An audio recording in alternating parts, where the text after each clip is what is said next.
as we have begun to gather again here at HTB, and we can tell you more about that in a moment, you know, I've actually been quite surprised how moved I've been by gathering again. You know, and when that's been taken away and then you get it back, it's an incredible thing. So I think the sense of corporate, you know, the people of God coming together as they've done throughout, you know, all generations, to celebrate Jesus, that is the most important thing, you know. And there are different expressions that we then walk into in those gathered places, but just almost like, you know, I've discovered, I guess, a fresh passion for and love for just gathering with God's people and being in one place and collectively worshiping God in whatever ways that looks like. We are currently in a mode where we are gathering physically and we're gathering virtually as well.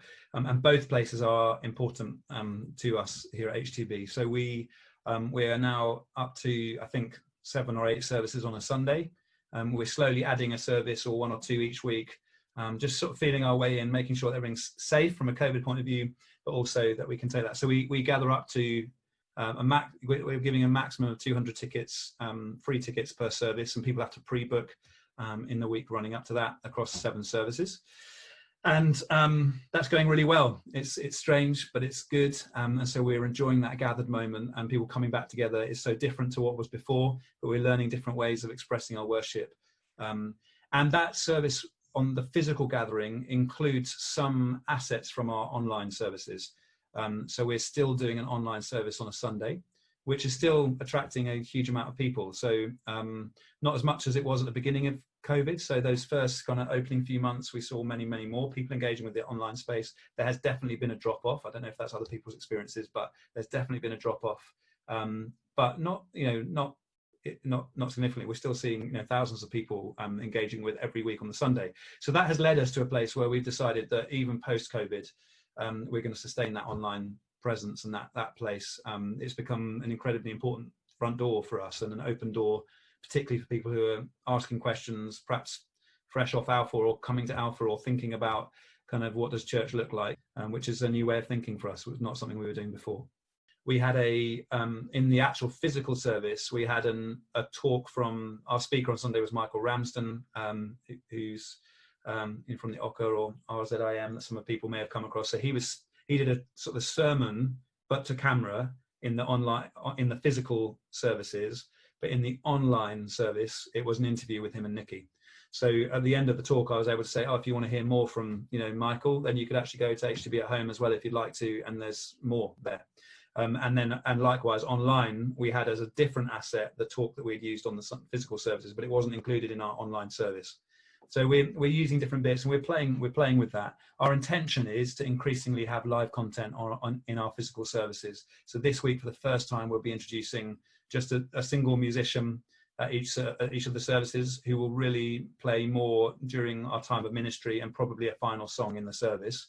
But we'll also use a couple of the recorded songs that are used in HTB at Home in the gathered place as well. But slowly we'll integrate musicians in. Slowly we'll have live speaking and different elements that will become more and more live. So I think if you came in 2 months' time, most of the stuff will be live at HTB, and then there'll be the online service that will be tracking similar content, but will be different. We will continue and maintain and build and develop our online services and spaces that we've grown and developed over this time. You know, we've made some great gains there, and it's been really good, you know, and it's perhaps not what some of us might have imagined, or it certainly wasn't our primary place to build before. But in a global pandemic, you have to pivot and change, and we wanted to continue to support the congregation and to tell new people about Jesus. And we've discovered that you can do that in really beautiful and profound ways, even though we may not have chosen to do that. It's almost like God has forced us. One of the things that Nikki, the vicar here, has said is that, you know, we've had to fast forward, you know, 5-10 years in the digital era in the space of a couple of months, and that's actually been a really good thing for us as a church. And the reality is that most of particularly the emerging generation, they're just living their life on YouTube, on their smartphones, and there are issues with that. We know that, but we also know that is where they are. And so we want to continue producing content that will help engage them with the gospel and help them discover an alive faith in Jesus Christ. And there are already stories. You know, we've only been open physically for 2 weeks, but on week 1, which actually was only advertised to our Connect group leaders and our PCC and kind of key leaders in the church. So no one really should have been there, but somehow somebody who had done Alpha during lockdown, had never been to church before, they did Alpha, had somehow got an access point and got into one of those services, you know, and was in tears in that service. First time ever in physical church. And that's because they went to an online Alpha course, and there they were just champing at the bit to get through the doors. So we know that, you know, that you know, online doesn't compete with physical, and it doesn't need to. These things can be complementary to each other. So our dream is that we continue developing that. There'll be an online service going on every Sunday. We particularly want to help reach people in London because that's where we're based, but we also know that people from all over the world are engaging with that, and that's fine. And God willing, we'll be pointing them to churches, and we'll be blessing the kingdom by doing that.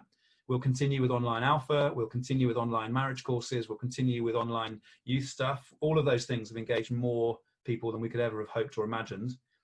And we'll complement that with being physical as well. So that's going to have an impact on some of our teams and how we distribute our staff and volunteer teams and needing to raise other great volunteers. But those are challenges we're up for taking on and we can't wait for. We have already started planning Christmas, Mark, can you believe it? And working out what we will do virtually and what we'll do in physical. So that it will be a bit of both over Christmas. We've run the biggest Alpha courses ever in the history of HTB over the last 6 months because of the reach it's got being online and us having to sort of force that. And quite amazingly, and you know, you sort of look and think, well, is there some of God's timing in that? You know, it literally, we had just launched kind of online platforms for Alpha. We were just looking at all of that when COVID hit, and so it's something like, okay, we've got to do it now. This is not going to go into trial phase. This is the trial, so do it. So you know, there's been some real pros and people accessing church in a way that they didn't before. I think, you know, it's a big ask for people who have never engaged in church before. It's a big ask for them to walk through the doors of a building. Probably bigger than ever before. It's so distant in people's memory bank and their expectations, their experiences of life. But to walk through a Safari webpage or, you know, to Google church, that's easy. So that's the front door, that's the open door. We're going to keep working at that. So that's definitely the pro. The con is, for us as a church, to be honest, the major con is the connectivity of our staff team and you know, Zoom fatigue. Increasingly, people are wanting to do less Zooms in the evening because they've done Zoom all day, and so, you know, some of that stuff is a bit harder, and the sense of connection for us in you know, and that knocks onto our volunteer teams and kind of core members of the church feeling that sense of connection. That's definitely a con for us moving forwards, and I feel like the sooner we can get physical, the better, which is really hard. But, you know, overall, I would say we have learned huge amounts that we're really grateful for in this season, you know, despite obviously all the obvious huge amount of suffering, grief and struggle that COVID's provoked, which, you know, we're only too aware of and continue to try and seek to pastor and support people. We have learned huge amounts about church and expression of church and what that means. And anticipate, you know, there'll be pros and cons ahead, and we're keen to learn from everybody on this call as well, about how are people doing it, how are they doing it. One of my big questions to our rising generation team, particularly, you know, that youth and students, is like, it's all very well reaching people online. How are we going to then, are we expecting that to be converted into a physical relationship and a geographical location or not? What's our strategy with that? And there's probably mixed feelings around that in terms of what we're expecting to build. You know, how do we have them here? We have seen some of that physical transfer, and some of it we build relationships with people, but we're not going to see them ever. And how do we feel about that? We're asking lots of questions about that, what it means for our community and how we build forwards. So answers on a postcard, please. That's not an answer, that's more of a question.